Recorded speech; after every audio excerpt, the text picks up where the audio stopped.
From Dolly's recipe বুকে আজকে চিকেনের একটা রেসিপি আপনাদের সাথে শেয়ার করব। এই চিকেনের রেসিপিটা হচ্ছে সর্ষে চিকেন। প্রতিদিন একঘেয়ে চিকেনের আইটেম না খেয়ে যদি এইভাবে সর্ষে চিকেন বানিয়ে নেন তাহলে কিন্তু রেসিপিটা ভীষণ অন্য ধরনের আর খুব ভালো লাগবে। ফ্রম ডলিজ রেসিপি বুকে আমি সবাইকে আমার নমস্কার জানিয়ে আজকে রেসিপি শুরু করছি। এখানে আমি 5-6 কোয়া রসুন পেস্ট করে রেখেছিলাম, সেটা দিয়ে দিচ্ছি। আর হাফ ইঞ্চি মতো আদা, সেটাও আমি পেস্ট করে রেখেছি।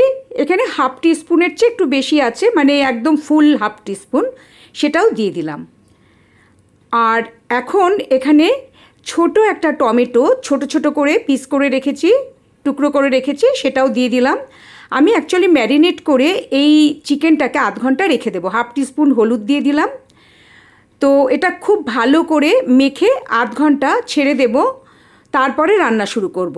আর হাফ টিস্পুন শুকনো লঙ্কার গুঁড়ো দিয়ে দিলাম। এইবার এখানে পরিমাণ মতো একটু লবণ দিয়ে দিলাম। আর সর্ষের তেল মোটামুটি 3 থেকে 4 টেবিল স্পুন সর্ষের তেল এখানে দিয়ে দিচ্ছি। এই সব জিনিস দিয়ে ম্যারিনেট করে আধ ঘন্টা রেখে দেব। তেল যদি মাংসে আগে ভালোভাবে ম্যারিনেট করে রেখে দেওয়া যায় কিছুটা টাইম, তাহলে কিন্তু মাংস অনেক সফট হয় রান্নার পর। তো এইভাবে আমি ভালো করে মেখে নিচ্ছি। মাংস যত ভালো করে মাখা যায় আর কষানো যায়, মাংস কিন্তু খেতে তত ভালো হয়। তো এটা আমি এখন রেখে দিচ্ছি। আধ ঘন্টা বাদে রান্না শুরু করব, ততক্ষণ আমি আমার অন্য কোনো কাজ সেরে নেব।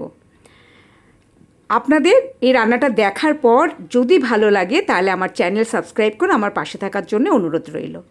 আধ ঘন্টা বাদে আমি ফিরে এসে এগুলো একটু নেড়ে চেড়ে নিচ্ছি। এবার রান্নাটা শুরু করব। পাশের বেল আইকনটা প্রেস করে দিলে যখন সাবস্ক্রাইব করবেন তাহলে আমার সমস্ত রান্নার নোটিফিকেশান আপনাদের কাছে পৌঁছে যাবে।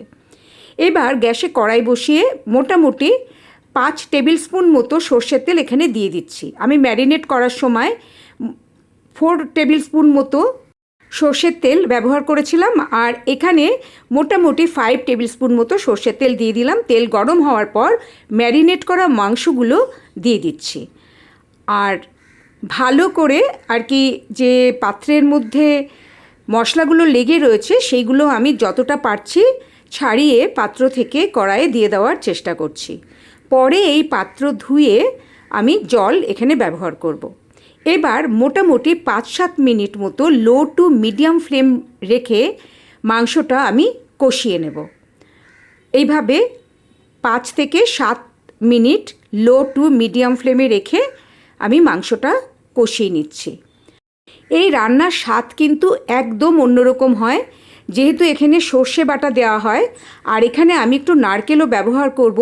আপনারা অবশ্যই একবার এই রান্নাটা করে খাবেন, দেখবেন প্রতিদিনের একঘেয়ে যে আমরা চিকেন রান্না করি তার থেকে অনেক অন্যরকম আর খুবই ভালো লাগে খেতে।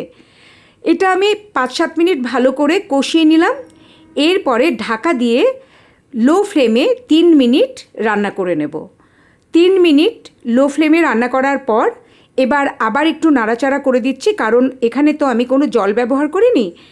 তো মশলাটা যাতে লেগে না যায়, পুড়ে না যায়, তো সেই জন্য আমি 3 মিনিট বাদে আবার একবার নেড়ে চেড়ে দিচ্ছি। দিয়ে লো ফ্লেম রেখেই আরও 2 মিনিট এটাকে ঢাকা দিয়ে রান্না করে নিচ্ছি। 2 মিনিট এরম ঢাকা দিয়ে রান্না করে নেওয়ার পর এইবার এটা খুলে দিচ্ছি। এখন এখানে আমি যে নারকেল কুড়িয়ে রেখেছি সেই নারকেল মোটামুটি 2 টেবিল স্পুন মতো নারকেল এখানে আছে। এই পুরো নারকেলটা দিয়ে দিচ্ছি। দিয়ে ভালো করে মাংসের সাথে মিশিয়ে নেব আর একটু কষিয়ে নেব। আপনাদের রান্নাটা ভালো লাগলে লাইক আর শেয়ার করার জন্যে অনুরোধ রইল। আর অবশ্যই কমেন্ট করে আমাকে জানাবেন যে এই রান্নাটা আপনাদের কেমন লাগলো। এবার আমি কিন্তু মোটামুটি 2 মিনিট মতো এটা নাড়াচাড়া করে নিচ্ছি, যাতে মানে এই নারকেলটা একটু কষানো হয় আর পুরো মাংসে ভালো করে লেগে যায়। এবার আবার আমি 3 মিনিট মতো লো ফ্লেমে রান্না করে নিচ্ছি, যাতে নারকেলের কাঁচা ভাবটা না থাকে। এবার কারণ আমি যদি মানে নারকেলটা দিয়ে জল দিয়ে দেই তাহলে ওর কাঁচা ভাবটা থেকে যাবে, তাই একটু ভালো করে কষিয়ে আর ঢাকা দিয়ে রান্না করে নিলাম। এখন এখানে যে পাত্রটার মধ্যে চিকেনগুলো ম্যারিনেট করে রেখেছিলাম তার মধ্যে একটু গরম জল দিয়ে, আমি জল আগে থেকেই গরম করে রেখেছি, গরম জল দিয়ে পাত্রটা ধুয়ে এই জলটা চিকেনে আমি দিয়ে দিচ্ছি।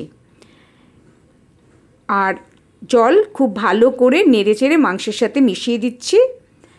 এখানে এবার আমি সর্ষের গুঁড়ো ব্যবহার করব। এই সর্ষের গুঁড়োটা মার্কেট থেকে কেনা। আমি যখনই সর্ষের গুঁড়োর কোনো রান্না ভিডিও করি আমি বলে দিই যে আমি মার্কেট থেকে কেনা সর্ষের গুঁড়ো ব্যবহার করি। দুটো কাঁচা লঙ্কা দিয়ে দিলাম।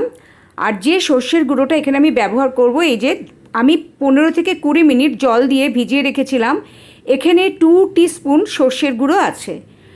2 টিস্পুন সর্ষের গুঁড়ো 15-20 মিনিট আগে আমি ভিজিয়ে রেখেছিলাম জল দিয়ে, সেই সর্ষের গুঁড়ো ব্যবহার করলাম। এখন বাটিটা ধুয়ে জল দিয়ে দিচ্ছি। আপনারা চাইলে কিন্তু ঘরে বাটা সর্ষে ব্যবহার করতে পারেন। মার্কেটের এই সর্ষের গুঁড়োটা বেশ ভালো, তাই আমি এই সর্ষের গুঁড়োটাই ব্যবহার করি। এখন এখানে সামান্য একটু চিনি ব্যবহার করব। রান্নায় দই বা টমেটো ব্যবহার করলে একটু চিনি দিয়ে দিলে তাহলে স্বাদের ব্যালেন্সটা আসে। এখানে আমি 1/4 টিস্পুন চিনি দিয়ে দিচ্ছি, কারণ যেহেতু রান্নাটায় নারকেল পড়েছে, নারকেলের মধ্যেও একটু মিষ্টি মিষ্টি ভাব আছে, তাই 1/4 টিস্পুন চিনি দিলাম। এখন একটু মিশিয়ে দিয়ে, মানে চিনিটা মিশিয়ে দিয়ে লো ফ্লেমে ঢাকা দিয়ে মাংসটা 5 মিনিট রান্না করে নেব। 5 মিনিট রান্না করার পর ফিরে এসে ঢাকনা খুলে দিচ্ছি। এখন ফ্লেম মিডিয়াম টু হাইতে রেখে আরও 2 মিনিট মাংসটা রান্না করে নেব। লো ফ্লেমে রান্না করলে ঝোলের মধ্যে একটা পানসা ভাব থেকে যায়, তাই সেই পানসা ভাবটা কাটাবার জন্যে এখন আমি মিডিয়াম টু হাই ফ্লেমে রেখে এটা আরও 2 মিনিট রান্না করে নেব। তাতে রান্নাটা খেতে অনেক ভালো হয়। ঢাকনা খুলে মিডিয়াম টু হাই ফ্লেমে 1 মিনিট রান্না হওয়ার পর এখানে আমি কাঁচা সর্ষের তেল ব্যবহার করছি।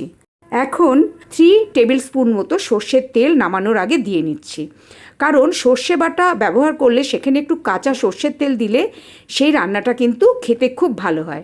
সর্ষে বাটা আর কাঁচা সর্ষের তেল একসাথে মিশে একটা খুব ভালো ফ্লেভার আর একটা স্বাদ হয়।